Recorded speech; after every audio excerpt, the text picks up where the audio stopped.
what Jeb sang to Flora.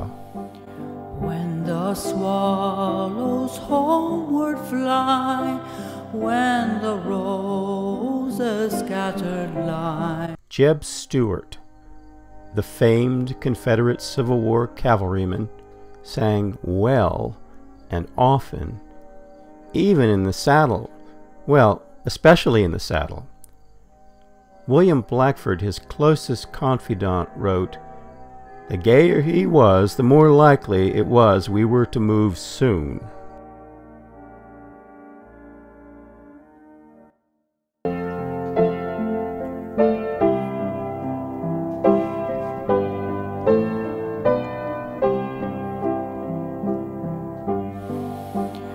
When the swallows homeward fly, when the roses scattered lie, when from neither hill nor dale chanced the silvery nightingale, in these words my bleeding heart would to thee its grief impart. When I thus thy image lose, can I, oh can I e'er know repose? Can I, oh can I e'er know repose? And he sang for his beloved wife Flora. Before the war, he sang, she sang and played the piano or guitar. Flora Cook was born on January 3, 1836 at Jefferson Barracks, outside St. Louis, Missouri. Her father was a native Virginian, her mother from Philadelphia. Flora not only played the piano and the guitar, she rode horseback and could shoot. She planned to visit her parents at Fort Riley in the Kansas Territory, where her father was commander. During the troop review at Fort Riley, however, her equestrian skills seduced young Lieutenant Jeb Stuart, fresh from West Point. They soon married. Their first child, Flora, was born in September 1857. When the Civil War broke out and Stuart joined the Confederate Army, Flora's father, Philip St. George Cook, remained with the Union, ultimately becoming a general.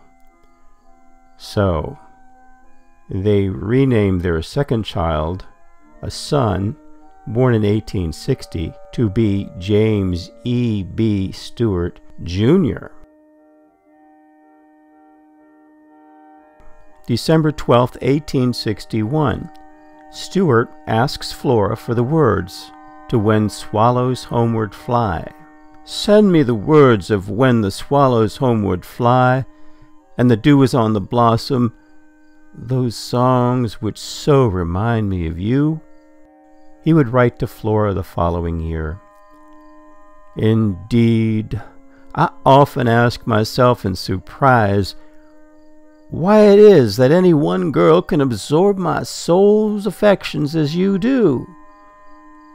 But I find a ready answer in the fresh remembrance of that smile, that trusting look, that little finger's potential crook that put Polk to flight and conquered me.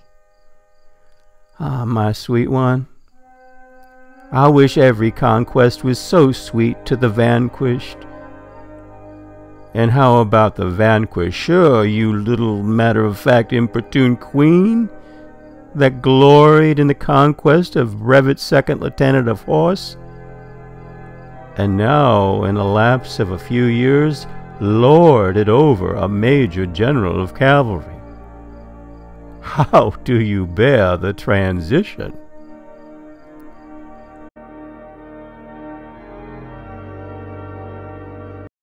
Stuart always the ringleader at festivities, set up a still famous ball at the home of the Dandridges called the Bower, set for Wednesday, October 7th, 1862, aided by Sweeney and his musical stars. And Stuart gave himself the starring role, singing When Swallows Homeward Fly.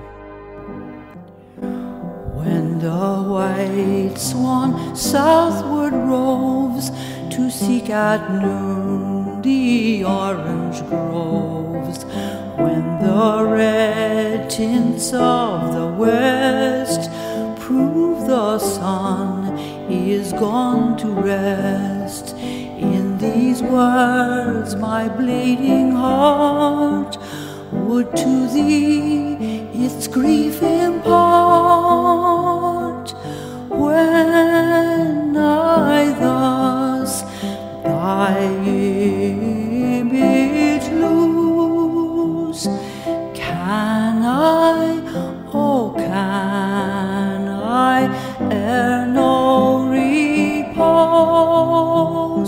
Can I, oh can I e'er know repose?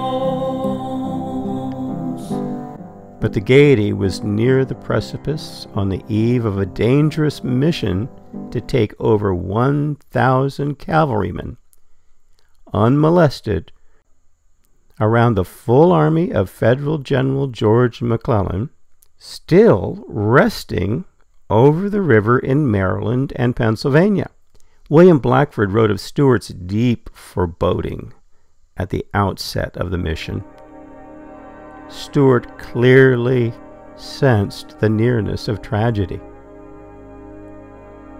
Their beloved 5-year-old daughter Flora was deathly ill, and she would die of typhoid fever in 28 days.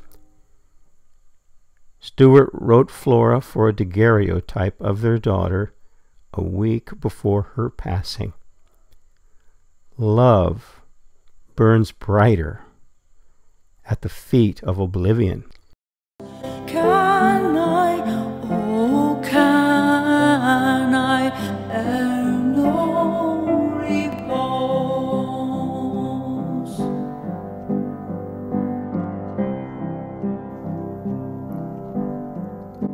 May 11th, 1864. Repose comes. Stuart was to have said during the war, "All I ask of fate is that I may be killed leading the cavalry charge."